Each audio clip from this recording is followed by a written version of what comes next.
पुण्यातील आदिवासी वसतिगृहातील विद्यार्थ्यांच्या उपोषणाचा आज 12वा दिवस आहे। विविध मागण्यांसाठी आदिवासी विद्यार्थ्यांचं उपोषण सुरू आहे। आंदोलकांसोबत आदिवासी विकास मंत्र्यांची बैठक होणार आहे आणि निर्णय होत नाही तोपर्यंत उपोषण सुरूच ठेवण्याचा आंदोलकांचा इशारा आहे। तर आंदोलकांसोबत बातचीत केली आमचे प्रतिनिधी चंद्रशेखर भांगे यांनी। पाहूयात।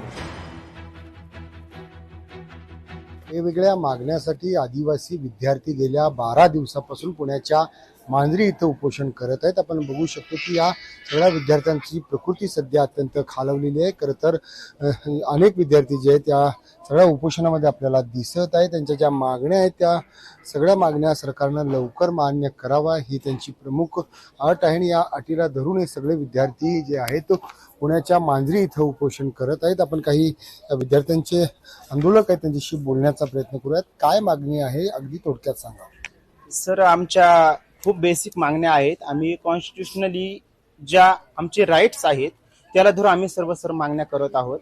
आमच्या प्रमुख मागण्यांपैकी काही मागण्या म्हणजे सरकारने जो 5 ऑगस्ट आणि 14 ऑगस्ट रोजी जो GR काढला आहे त्या GR मुळे जो अप्रत्यक्षपणे आमच्या शैक्षणिक अधिकारांवरती गदा येत आहे तो GR रद्द करावा आणि सरकारने 2011 रोजी जो GR काढलेला आहे त्या GR मध्ये महागाई निर्देशानुसार त्यामध्ये वाढ करून तो 2011चा GR आम्हाला लागू करावा। जोपर्यंत हे सरकार आमच्या समाजाच्या ज्या मागण्या आहेत विद्यार्थ्यांच्या मागण्या आहेत त्या पूर्ण करत नाही तोपर्यंत आम्ही आमच्या या आमरण उपोषणावर ठाम आहोत।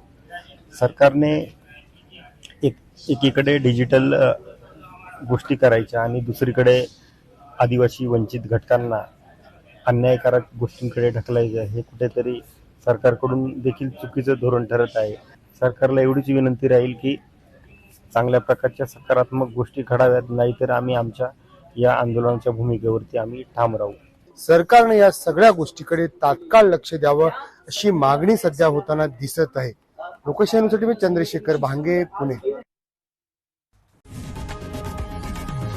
लोकशाही मराठी ऐका, पहा, जागरूक रहा।